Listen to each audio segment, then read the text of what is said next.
Bismillahirrahmanirrahim. Assalamu alaikum, dear students. I am your science teacher Najam Saif from Crescent School.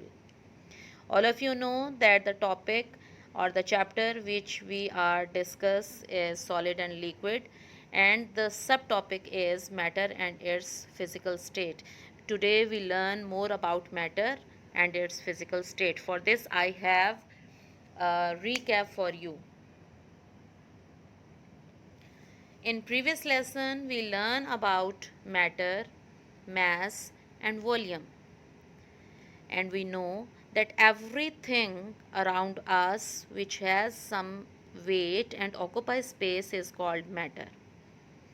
For mass and volume, we learn about measuring scales and measurements. For mass, mostly we use 1000 grams is equal to 1 kilogram, and for volume we use 1000 milliliter is equal to 1 liter, and 1 liter is equal to 1000 cubic centimeter or centimeter cube. Now here I have some objectives of the day. After completing this lesson, students will be able to: number 1, draw the structure of an atom; number 2, draw the arrangements of atom in solid, liquid and gas; number 3, define the matter and its physical states. For matter and its physical state, first of all we must learn about atom. What is atom?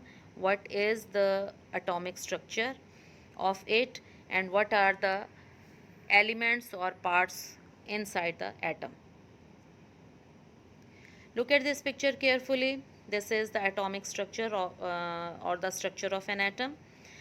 Look at the picture. In the center there is a nucleus. Inside the nucleus there are two types of tiny particles. Number 1, protons. Protons have positive charge. Number 2, neutrons. Neutrons have no charge or they are neutral. Our tiny particles revolve around the nucleus and it is called electrons. Electrons are negatively charged. For this I have a video for you for your better understanding of the atomic structure and the physical states of matter. First of all, watch the video carefully. Rock and learn.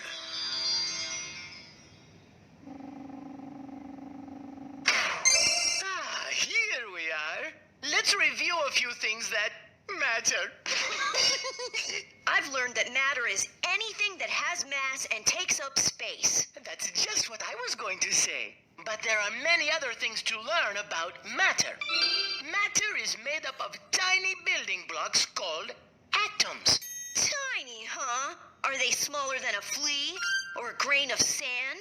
Oh, much smaller. How about a blood cell you can only see under a microscope?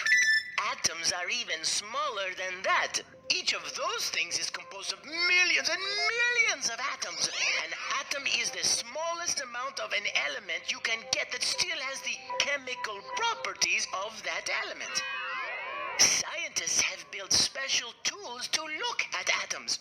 But even with an electron microscope, atoms still look kind of fuzzy.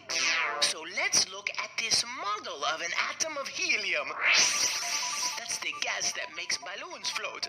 Ah, it looks like the tiny atom is made up of even smaller particles. That's right. The nucleus, or center of the atom, is made up of protons, which have a positive charge, and neutrons that don't have any kind of electric charge. The number of protons always tells us the type of element. This atom is helium because it has 2 protons. The tiny particles zipping around the outside of the nucleus are called electrons. In a real atom, they move much faster. Electrons have a negative charge. Protons positive, neutrons neutral. Protons positive, neutrons neutral. And outside, the negative electrons reside.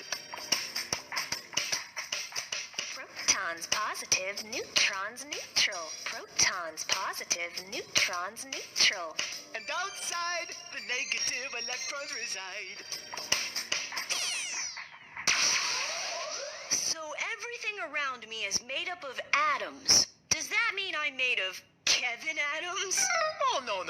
Some things like helium, oxygen, and gold are made up of one kind of atom. Things made of only one kind of atom are called elements. But sometimes different kinds of atoms will bond together to form molecules.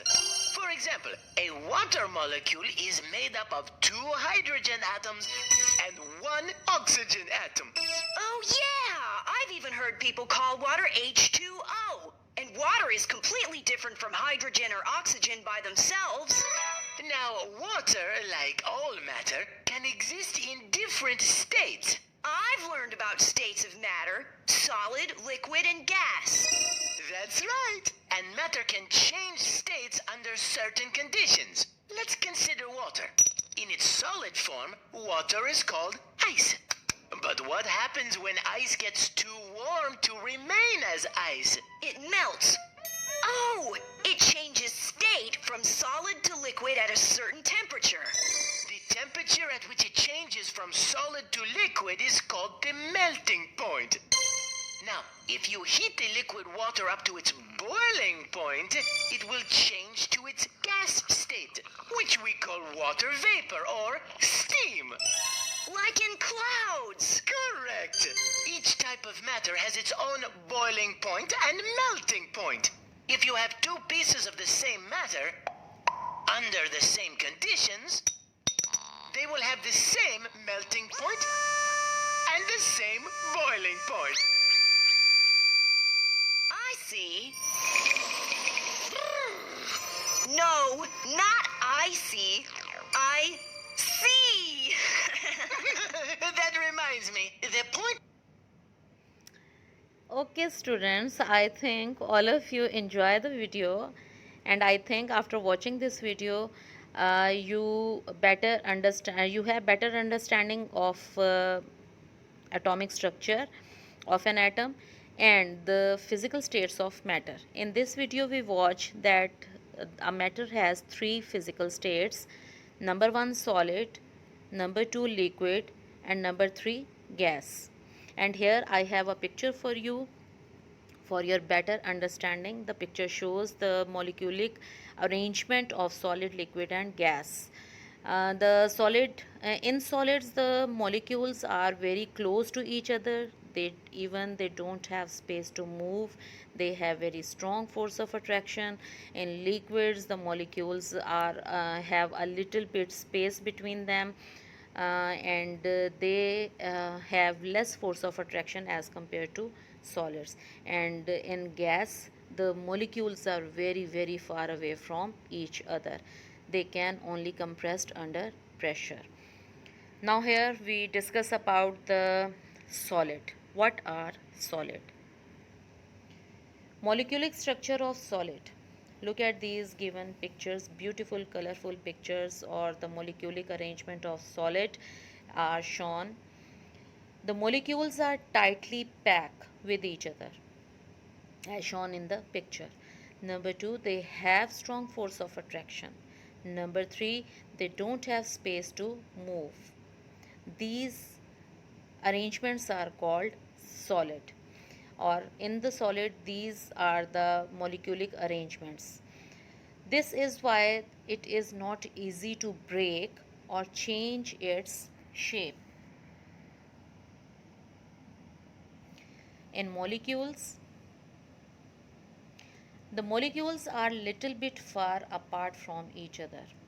Number 2, they have less force of attraction as compared to solids. Number 3, they have space to move.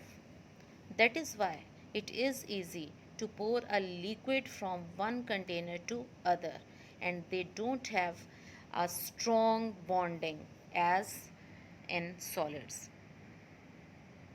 Now here I have a written task for you for your more practice and better understanding. All of you do these questions into your notebooks. Question number 1 is, what is matter and how many states of matter are there? Write down the answer into your notebook, and you can also draw the diagrams related to these states. Number 2, draw the molecular structure of solid and liquid, and the molecular structure is given below. The picture is given on the screen. Look at this picture carefully and draw this molecular structure or the arrangement of molecules of solid, liquid, and gas into your notebooks. Okay, students, I think all of you have clear idea about the physical states of matter and the atomic structure. Now, Allah Hafiz. See you tomorrow, inshallah, and with the new topic. Have a nice day.